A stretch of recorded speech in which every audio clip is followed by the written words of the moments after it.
ஏன் திடீர்னு வந்தாருன்னு யாருக்காவது தெரியுமா? ஒரு அக்யூஸ்ட அடிச்சே கொண்டுட்டார். ஏன்டா நீங்களாம் வரீங்க? ஆரியத்தினுடைய எடுபிடி அடிமையாக இவங்கெல்லாம் கூட உள்ள போனா அடிச்சு தேய்ச்சிருவாங்க. காஞ்சி மரத்துல எல்லாம் தூக்கி மூஞ்சி மேல எறிவாங்க. குரங்கு சேட்டை பண்ற மாதிரி நீ அரசியல் குரங்குன்னு சொல்லணும். சேட்டை பண்ற மாதிரி ஒரு இடத்துல உட்காந்தீங்கன்னா அதை தூக்கி போறது, இதை தூக்கி போறது, இழிக்கிறது, கடிக்கிறது, இந்த வேலையை கடைசி வரைக்கும் திருமணமாகி அவங்கள சேர்த்துக்க கூட இல்லாம விட்டுட்டு அவங்களே நான் ரிட்டையர்ட் ஆகிறேன், எனக்கு நீங்களும் பதவியில் இருக்கீங்க, நான் உங்களுக்கு சமைச்சு போடுறேன், வீட்டுல துணையா இருக்க எனக்கு வரவே கூடாதுன்னு சொன்னது நரேந்திர மோடி. இப்படி கட்டிய மனைவி உன் சாஸ்திரம், உன் சம்பிரதாயம், உன் ஜாதகம், ஜோசியம் எல்லாத்தையும் பார்த்து நடந்த கல்யாணம் யாது?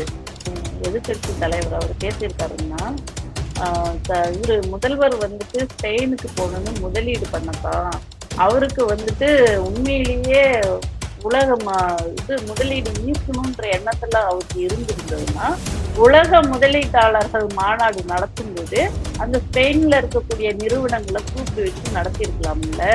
எதுக்கு மீண்டும் ஒரு செலவு பண்ணிக்கிட்டு அவர் ஸ்பெயினுக்கு போனாரு அப்படின்னு சொல்லி கேள்வி கேட்டிருக்காரு.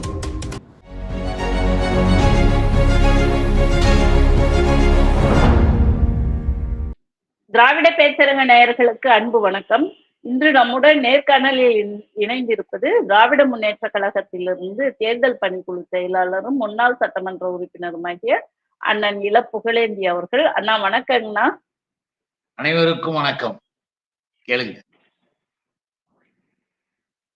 இவரு அண்ணாமலை பிஜேபி மாநில தலைவர் அண்ணாமலை பேசியிருக்காரு. நீங்க ஒன்னும் மிட்டா மிராசு இல்ல, உங்களோட கொத்தடிமை நான் இல்ல, உங்களுக்குலாம் நாங்க பணிஞ்சு போகணும்னு அவசியம் இல்லை. இப்ப அரசியல்ங்கிறது சாமானியனை நோக்கி போயிட்டு இருக்குது.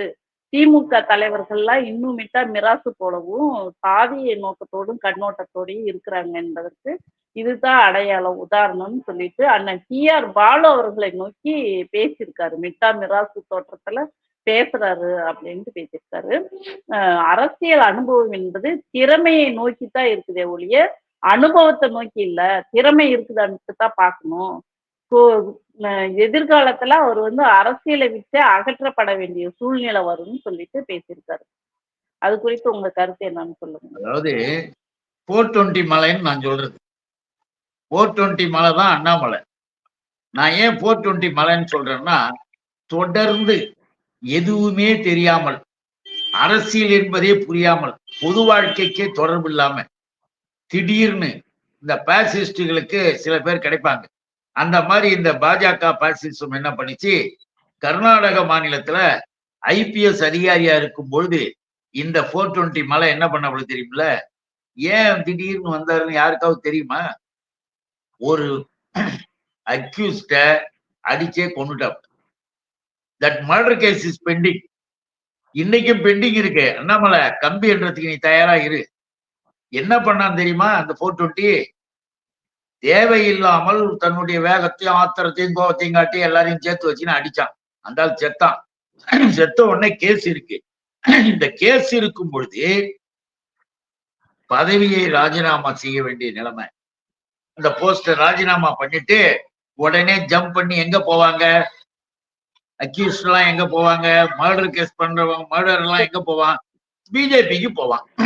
பிஜேபியில போய் சேர்ந்து நான் தமிழ்நாட்டை சேர்ந்தவன், தமிழ்நாட்டுல போய் பிஜேபி நான் வளர்த்து கொண்டு வரேன், என் மேல இருக்க இந்த கேஸ கொஞ்சம் எனக்கு நல்லது பண்ணி கொடுங்க அப்படின்லாம் சொல்லி அந்த கேஸ் இன்னும் இருக்கு, முடியல.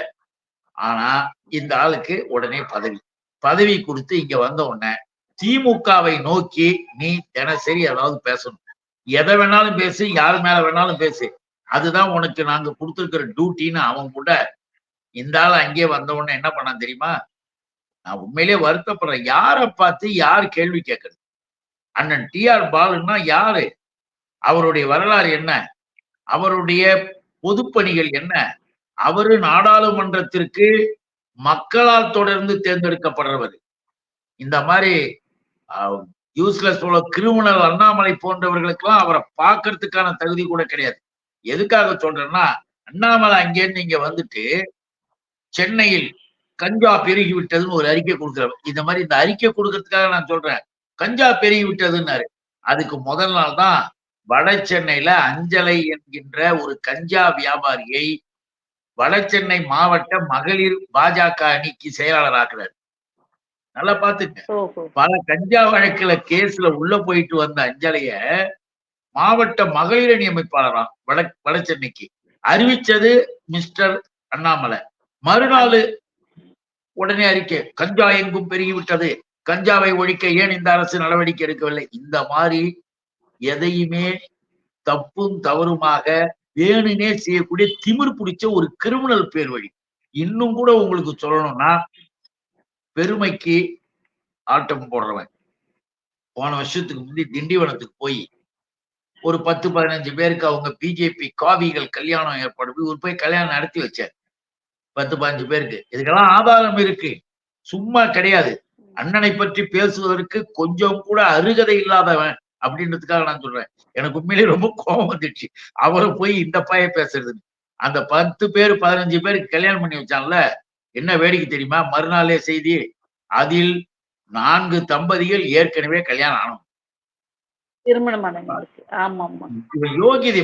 அதை விட கூத்து என்ன தெரியுமில்ல, இந்த 420 மேல 4 திருமணமான தம்பதிகளுக்கு மறுபடியும் கல்யாணம் பண்ணி வச்சு காசு கொடுத்து ரெடி பண்ணானுங்க ஒண்ணு. அதுல ஒரு தம்பதியுடைய குழந்தைக்கு அடுத்த நாள் பிறந்த நாள். கல்யாணம் தம்பதிகளின் குழந்தைக்கு பிறந்த நாள். அவ்வளவுதான் இவனுடைய யோகியதை. அதுக்காக நான் சொல்ல வந்தேன், வேற ஒண்ணும் கிடையாது. இவன் எதையுமே செய்வதும் சரி செய்வதும் இல்ல, ஒண்ணும் இல்ல. இன்னும் கூட கேட்டீங்கன்னா, இவன் ஏற்கனவே திராவிட முன்னேற்ற கழக அமைச்சர்கள் மீது சொத்து பட்டியல் வெளியிடுறேன் அப்படின்னு சொல்லி ஒரு இதை அடிச்சான். ஒரு யூடியூப் சேனல் அதெல்லாம் வச்சு அதெல்லாம் செஞ்சானுங்க. செஞ்ச உடனே அண்ணன் என்ன பண்ணாரு தெரியுமில, டிஆர் பாலண்ண, டேய் சும்மா எல்லாம் கிடையாது, நாங்கெல்லாம் ஆதாரம் ஆவணத்தோடு இருக்கக்கூடியவர்கள். எங்கள் வாழ்க்கை முத்தமிழறிஞர் தலைவர் கலைஞருக்காக அர்ப்பணித்து கொண்டு திராவிட மாடல்ல இருக்கிறோம், ஞாபகம் வச்சுக்கின்ற மாதிரி கோர்ட்டுக்கு போயிட்டாரு. கோர்ட்டுக்கு போய் அதான் அந்த கோர்ட்ல தெளிவாக சொல்றார், நான் திராவிட முன்னேற்ற கழகத்தின் எம்பியாக இருக்கிற என் மீது அண்ணாமலை சொல்றார் 420 மேல அண்ணாமலை பழி சுமத்தி உள்ளார். என் குடும்பம் 21 நிறுவனத்துல இருக்கு, அதுல இருக்கு, இது இருக்குன்னு கொடுத்துருக்காரு. அதெல்லாம் ஒண்ணும் கிடையாது, 3 நிறுவனங்கள்ல மட்டும்தான் அங்க இருக்கு. எல்லா விதத்திலையும் சட்டப்படியாக நாங்கள் எல்லாவற்றையும் கரெக்டா செஞ்சுட்டு இருக்கிறோம்.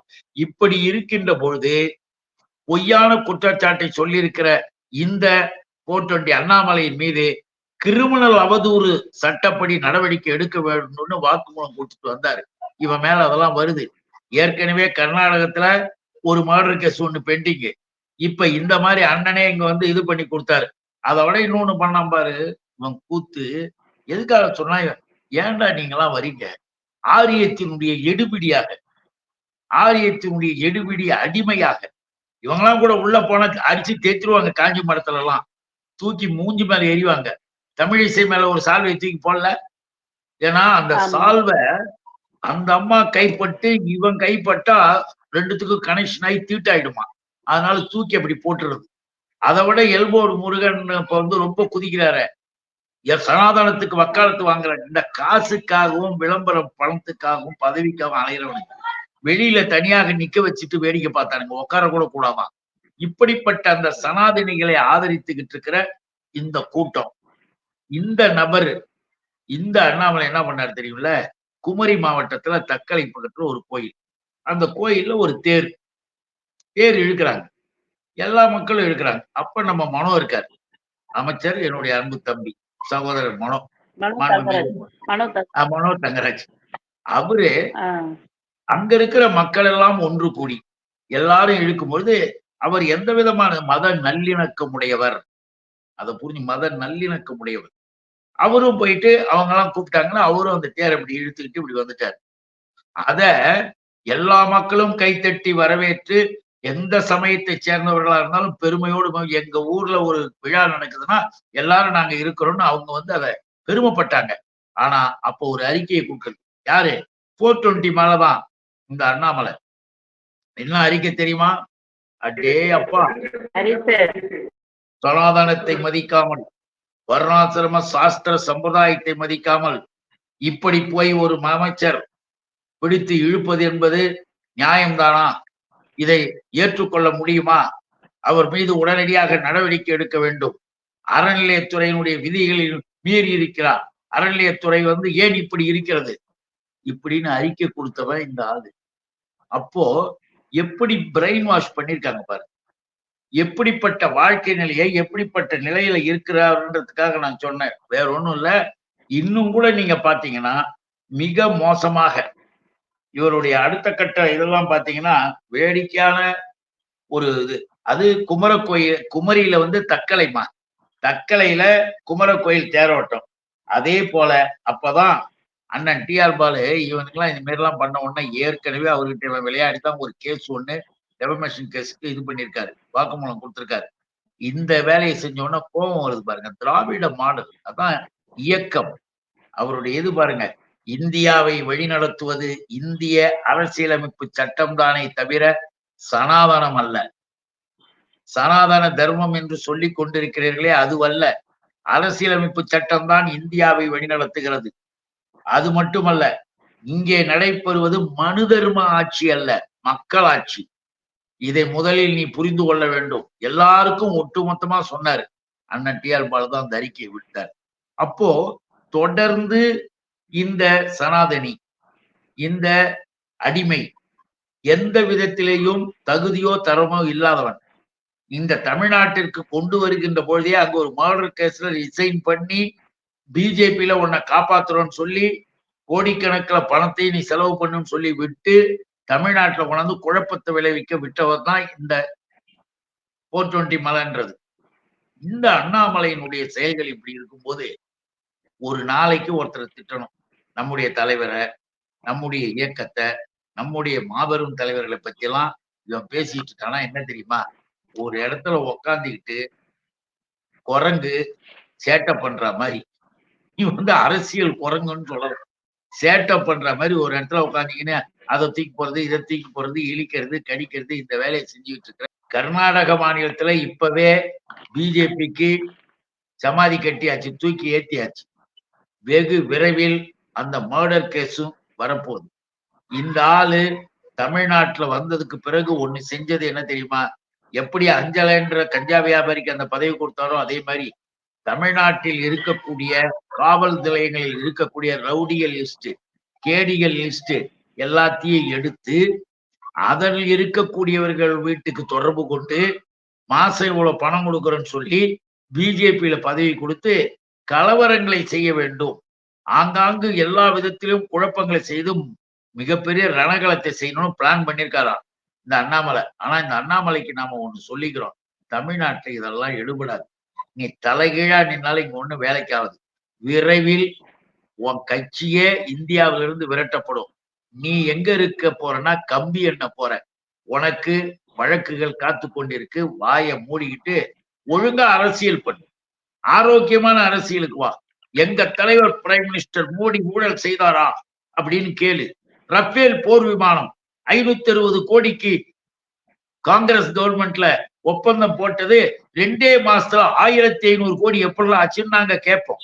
அதுக்கு நீ விளக்கம் சொல்லு. அப்படிலாம் நீ வந்தீங்கன்னா உன்னை பத்தி நாங்க சரி நீ பதில் சொல்ற போலன்னா. எதுவுமே இல்லை. பொய், பித்தலாட்டம், தனிநபரை தாக்குறது, அவங்கள இது ஏன் உங்க அங்க இப்படி இங்க இப்படி ஏன என்ன ஆச்சு உனக்கு?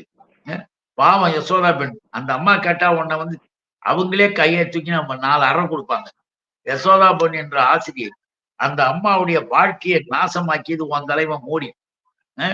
கடைசி வரைக்கும் திருமணமாகி அவங்கள சேர்த்துக்க கூட இல்லாம விட்டுட்டு அவங்களே நான் ரிட்டையர்ட் ஆகுறேன், எனக்கு நீங்களும் பதவியில இருக்கீங்க, நான் உங்களுக்கு சமைச்சு போடுறேன், வீட்டுல துணையா இருக்க, எனக்கு வரவே கூடாதுன்னு சொன்னது நரேந்திர மோடி. இப்படி கட்டிய மனைவி உன் சாஸ்திரம், உன் சம்பிரதாயம், உன் ஜாதகம், ஜோசியம் எல்லாத்தையும் பார்த்து நடந்த கல்யாணம் யாது? உன்னுடைய ஆரியம் அத்தனையும் சேர்ந்து நடத்தி வச்ச கல்யாணம் மோடியே ப்ரூவ் பண்ணியிருக்காரு. அதெல்லாம் சும்மா, அதெல்லாம் எல்லா ஜாதகமும் சம்மாவும் சரியா வந்தாலும் சரி, சாஸ்திரம் எல்லாம் சரியா வந்தாலும் சரி, கடைசியில பார்த்தா நிலைமை இப்படி இருக்கு என்பதை மோடியே உலகத்துக்கு எடுத்து சொல்ற மாதிரி இருக்கு அவருடைய வாழ்க்கை. எங்களுக்கு தனிப்பட்ட வாழ்க்கையை பற்றி நாங்க யாரை பத்தி பேசுறதுக்கு விருப்பப்படலை. இது அரசியல். அதே நேரத்துல எப்படி இந்த ஜாதகம் பார்த்து கல்யாணம் பண்றதெல்லாம் கூட ஒண்ணும் இல்லைன்றத ப்ரூவ் பண்றதுக்கு உன் தலைவன் மோடியே ஒரு சரியான சான்றா கிடைச்சிருக்கிறாருன்றதுக்காக சொல்ல வந்தோம். நீ பேசாம உன் வேலையை பார்த்துக்கிட்டு போய்கிட்டே இரு. விளையாடி கொண்டு இருக்காதே. திராவிடம் என்பது அறிவாயுதம், ஞாபகம் வச்சுக்க. அதுக்கு மேல சொல்றதுக்கு ஒண்ணும் இல்லை. சரிங்கண்ணா. திரு எடப்பாடி பழனிசாமி எதிர்க்கட்சி தலைவர் அவர் பேசியிருக்காருங்கண்ணா. இவரு முதல்வர் வந்துட்டு ஸ்பெயினுக்கு போனது முதலீடு பண்ணத்தான். அவருக்கு வந்துட்டு உண்மையிலேயே உலகம் இது முதலீடு ஈர்க்கணும்ன்ற எண்ணத்துல அவருக்கு இருந்திருந்ததுன்னா உலக முதலீட்டாளர்கள் மாநாடு நடத்தும் போது அந்த ஸ்பெயின்ல இருக்கக்கூடிய நிறுவனங்களை கூப்பிட்டு வச்சு நடத்தியிருக்கலாம்ல. எதுக்கு மீண்டும் ஒரு செலவு பண்ணிக்கிட்டு அவர் ஸ்பெயினுக்கு போனாரு அப்படின்னு சொல்லி கேள்வி கேட்டிருக்காரு. அது குறித்து இப்ப எடப்பாடி என்கின்ற ஒரு நபர் யாருடைய கால்லயோ உழுந்து வாரி காலு செருப்பு எடுத்து மோந்து பார்த்து அதை தொட்டு கும்பிட்டுட்டு முதலமைச்சரான ஒருத்தருக்கு நம்முடைய தலைவரை பற்றி பேசுகிற தகுதியோ தரமோ எதுவும் கிடையாது. ஏன்னு கேட்டீங்கன்னா, முதலமைச்சர் நாற்காலினா அதனுடைய கம்பீரம், அதனுடைய அறிவார்ந்த பணிகள் என்னன்னு தெரியுமா உனக்கு? நீ இருந்திய என்னைக்காவது இப்படிலாம் இருக்குன்னாவது தெரியுமா? முதலீட்டாளர்கள் இந்த தமிழ்நாட்டுல தங்களுடைய முதலீடு செய்து ஃபேக்டரிஸ் ஆரம்பிச்சா வேலை வாய்ப்புகளை இளைஞர்களுக்கு தரலான்ற புத்தியாவது உனக்கு வந்துதா? அந்த ஐடியாவே கிடையாது. அவங்களும் முதலீட்டாளர் மாநாடு நடத்தினாங்க இல்லைங்கண்ணா. அவங்களும் நடத்தினாங்களே முதலீட்டாளர்கள் மாநாடு. என்ன ஆச்சு? அவங்களும் நடத்தினாங்களே முதலீட்டாளர்கள் மாநாடு. இல்லம்மா, முதலீட்டாளர்கள் மாநாடு நடத்தணும்னு சொல்லிட்டு இந்த ஆளை உட்கார வச்சிருவாங்க. அதிகாரிகளுடைய மட்டத்துல நடக்கிறது. அதிகாரிகள் பேசுவாங்க, அதிகாரிகள் சொல்லுவாங்க எப்ப மாநாடு முடியும் அப்படின்னு ஒரே ஓட்டம் ஓடிடுறாரு இந்த ஆளு. இந்த ஆளுக்கு ஒரு முதலமைச்சர் நாற்காலியில உட்கார்ந்து இருக்கிறோன்ற அந்த புத்தி கூட கிடையாது. எதுவுமே செய்யல. அதிகாரிகள் ஆட்சியை நடத்திக்கிட்டு இருந்தாங்க. அதுல என்னன்னா, இந்த ஆளு இவருக்கு பணம் தான் பிரதானம். கோடிக்கணக்கில் ஆயிரக்கணக்கான கோடி இவங்க தலைவியை அடிச்ச மாதிரி இதுவும் அடிச்சு நல்லா நிமிர்ந்து போயிட்டு இன்னைக்கு ஒருத்தர் சண்டை போடும் போது இந்த எடப்பாடியினுடைய யோகியதைய இந்த ஓ பன்னீர்செல்வம் ஒவ்வொரு நாளும் பத்திரிகையில அறிக்கை கொடுக்கிறாரு. அவ்வளவு மோசமான ஒரு மலிவான ஆளா இருந்த இந்த எடப்பாடி ஒரு முதலீட்டாளர்கள் மாநாடு நடக்குது, தொடர்பு எல்லாரையும் அழைக்கிற. நாம அவங்க ஒண்ணும் நம்ம கிட்ட ஒடியாடணும்னு இல்லை, நாம அழைக்கிறோம். அழைச்சி என் நாட்டுல என் மாநிலத்தில் இப்படி இருக்கு, இந்த வாய்ப்புகள் இருக்குன்னு அவங்களுக்கு எல்லாம் மரியாதை கொடுத்து பேசுறோம். வருகிறவர் தெரியுமா, எடப்பாடி மாதிரி லூஸ் எல்லாம் என்ன பண்றது? வருகிறவர்களுடைய ஒரு கம்பெனியினுடைய நிறுவனத்தை சேர்ந்தவர்கள் வராங்க. வந்துட்டு எல்லாத்தையும் பார்த்துக்கிட்டு போயிட்டான்னு வச்சுங்க. போயிட்டாங்கன்னா நாம தான் தொடர்பு கொண்டாதான் அவர்களுடைய கம்பெனியை சேர்ந்த மற்றும் உள்ள directors, board of directors, officials எல்லாம் கலந்து பேசி ஒரு முடிவுக்கு வரணும். அப்படி வரணும்னா அப்படியே உட்கார்ந்த இடத்துல எல்லாம் வந்துருவான்னு நினைக்காத. நம்முடைய முதலமைச்சர், எங்களுடைய அன்பு தலைவர் அண்ணன் தளபதி அவர்கள் இதுவரை இந்தியாவில யாருமே சாதிச்சது இல்லை. அவர் ஒரு பிரைம் மினிஸ்டர் மாதிரி வெளிநாட்டுல பாக்குறான். பிரைம் மினிஸ்டராக வரார் தமிழ்நாட்டுக்கு. அந்த அளவுக்கு அங்க போய் அவர்கள் எல்லாம் கலந்து பேசி இன்னைக்கு 7 லட்சம் பேருக்கு 8 லட்சம் பேருக்கு வேலை வாய்ப்புகளை உருவாக்கி தர்றதெல்லாம் ஒப்பந்தங்கள்லாம் கையெழுத்தாகுது. புரிந்துணர்வு ஒப்பந்தங்கள்லாம் வருது. இங்கேயும் போட்டாங்க, அங்கேயும் போய் பார்த்தாங்க. இன்னும் போக போகிறார். நமக்கு தேவை நம்முடைய இளைஞர்களுக்கு வேலை வாய்ப்பு. நம்முடைய தமிழகத்தில் பல்வேறு தொழில்நிலைகள்.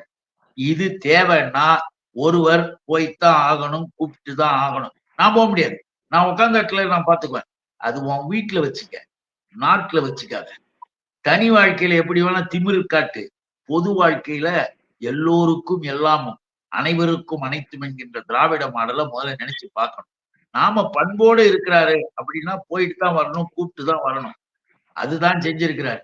இந்த எடப்பாடிக்கு இதை பற்றியெல்லாம் பேசக்கூடிய ஒரு தகுதியோ தரமோ இல்லாத ஒரு ஆள் தான். ஒண்ணுமே தெரியாது. அதிகாரிகள் கையெழுத்து போடுனா போடுவாப்புல, ஏஞ்சி உடனே ஓடுவாப்புல. முதலமைச்சரா இருந்தால் அப்படின்றது உண்டே தவிர, சட்டப்படி முதலமைச்சரா நீ கையெழுத்து அறிவிக்கப்பட்டிய தவிர முதலமைச்சருக்குரிய பணிகளையோ முதலமைச்சருக்குரிய தகுதியோ தரமோ எதுவும் இல்லாமல் அந்த செக்ரட்டேரியட்டையே அசிங்கப்படுத்திட்டு இருந்த ஒரு ஆள் தான் இந்த எடுபிடி பழனிசாமி. அதுக்காக சொல்ல வரும். அதனால இதெல்லாம் தப்பு. அதான் இந்த தகுதி தகுதின்னு பேசுறதுனாலதான் திமுக காரங்க யாரையும் மதிக்க மாட்டேங்கிறாருன்னு சொல்லிட்டு பேசுறாங்க. ஏன் யார் தகுதி தகுதி சாமானியன் யாரும் முதல்வர் தகுதின்னு நம்ம சொல்றதுதான் சாமானியங்க யாரும் முதல்வரா வரக்கூடாதா அப்படின்னு சொல்லி கேக்குறாங்க. ஆஹா. அதாவது எதை எப்படி செய்யணும், எதை எங்க செய்யணும் என்று எங்களுக்கு தெரியும். நீ ஒண்ணும் சொல்லிக் கொடுக்க வேண்டிய அவசியம் இல்லை. இங்கு எல்லோருமே ஒன்றுதான். சாமானியர்கள் என்பது என்னன்னு உனக்கு தெரியுமா?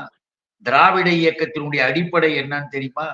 மிட்டா மிராஸ்கள் ஜமீன்களை எல்லாம் ஓரம் கட்டியது தெரியுமா திராவிட இயக்கம்? எல்லோரும் உழைப்பால் வந்தவர்கள், எல்லாருக்குமே எல்லாமும் உண்டு. சும்மா வந்து சாமானியர்கள் கிடையாது. முதலமைச்சர்னா என்ன நினைச்சுக்கிட்ட? ஒரு கவுன்சிலரா கூட இன்னும் இந்த நபர்லாம் வந்து சேரல. ஒரு கவுன்சிலரா இருக்கிற நம்முடைய தோழர்கள் இன்னைக்கு 50% மகளிருக்கு, நம்முடைய தோழியர்கள், நம்முடைய தங்கைகள், நம்முடைய சகோதரிகள் எல்லாரும் இருக்காங்க. ஒரு அவங்ககிட்ட போய் முதல்ல கவுன்சிலர் வேலை என்னன்னு பார்க்க சொல்லுமா? கவுன்சிலரா இருக்கிற தகுதி கூட இல்லாதவர்கள். எல்லா இடங்களிலேயும் திமுக அடிப்படையில் இருந்து மிக தெளிவாக திராவிட மாடல் அரசாக நடந்துட்டு இருக்கு. இவர் ஏன் வரல, அவர் ஏன் வரல? இதெல்லாம் சும்மா வெளியில வந்து பொழைச்சுக்கிட்டு இருக்கிற வேலை. எங்க குடும்பம் எங்க வீடுன்னு நாங்க நினைக்கல. இந்த நாடே அதான் நம்முடைய முதல்வர் சொன்னார். நான் ஒரு மகளிருக்கு குழந்தைங்களுக்கு ஸ்கூலுக்கு போகும்போது சொல்றார், நான் உங்களுடைய சகோதரனாக அல்ல, தாய் தந்தையாக இருந்து பேசுறேன், உங்களில் ஒருவனாக இருந்து பேசுறேன். எல்லாரும் ஒன்னா இருப்போம், எல்லாரும் நல்லா இருப்போம். நாடு நல்லா இருக்கணும், நாட்டில் இருக்கிற மக்களின் வாழ்வு நல்லா வரணும். யாருக்கு? சாமானிய மக்கள். சாமானிய மக்களை வாழ வைப்பது என்பதற்கு அதுதான் பேரு. இப்ப இந்த மோடி அன்கோ செய்து பாருங்க. பழங்குடியின மக்கள், பழங்குடியின மக்களை எல்லாம் சுட்டு தள்ளி மணிப்பூர்ல நிர்வாணமாக்கி கேவலப்படுத்தின மோடி அன்கோ. எல்லா இடங்களிலும் பழங்குடியின மக்கள் வசிக்கக்கூடிய மண்ணை எடுத்து உள்ள இருக்கிற தாது பொருட்களை எல்லாம் எடுத்து கோடிக்கணக்கில் அமித்ஷா குரூப், அதானி அம்பானி, இவன் சாதனையே என்ன? இன்னைக்கு உலக பணக்காரர் பட்டியல்ல அதானி வந்துட்டாராம், கௌதம் அதானி. அதுதான் மோடியினுடைய 10 வருஷ சாதனை. அந்த கௌதம் அதானியை வச்சுக்கிட்டு பண்ணிட்டு மூர்முவை வந்து பிரசிடென்ட் ஆக்கிறது முடிஞ்சு போச்சு. பார்த்தீர்களா? பழங்குடியின ஒரு பெண்ணை யார பதவியில் ஆக்குறது. அதான் இத சொல்லிட்டு இருப்பானுங்க. அவங்கள உட்கார வச்சுட்டு அவங்கள வந்து இவ்வளவு அந்த பதவியை கேவலப்படுத்துறது எப்பயுமே கிடையாது. இந்த பார்லிமெண்ட் திறக்கிறேன்னானுங்க, அதுக்கு கூட அழைப்பது கிடையாது. ஏன் கைம்பெண்ணா? ஏன் பழங்குடியின பெண்ணா? அவங்க தொட்டா தீட்டா, ராமன் கோயிலுக்கு வரக்கூடாது. அப்புறம் என்னடா இந்த சனாதனிகளை மாதிரி ஆக்ட் பண்றது? அவங்கள உட்கார வச்சுட்டு கொண்டு வந்துட்டேன். இவன் என்ன சொல்றான்? ஒரு சாமானிய மக்களுக்காக, அவர்களின் வாழ்வை உயர்த்துவதற்காக, அவர்கள் வீட்டு பிள்ளைகளின் கல்விக்காக இன்றைக்கு நம்முடைய முதலமைச்சர், நம்முடைய அரசு ஏராளமான திட்டங்களை தந்து உருவாக்குது. திராவிட இயக்கமே அதுதான். இவனுங்களுக்கு எதுவுமே தெரியாது. பிஜேபி கூட சேர்ந்து சேர்ந்து அதுல பாதி ஆயிட்டானுங்க. நாம இப்பயும் சொல்றோம், மல்லாந்து படுத்துக்கிட்டு எச்சில துப்பாம கம்முன்னு வேலையை பாருங்க. நன்றி. நன்றி.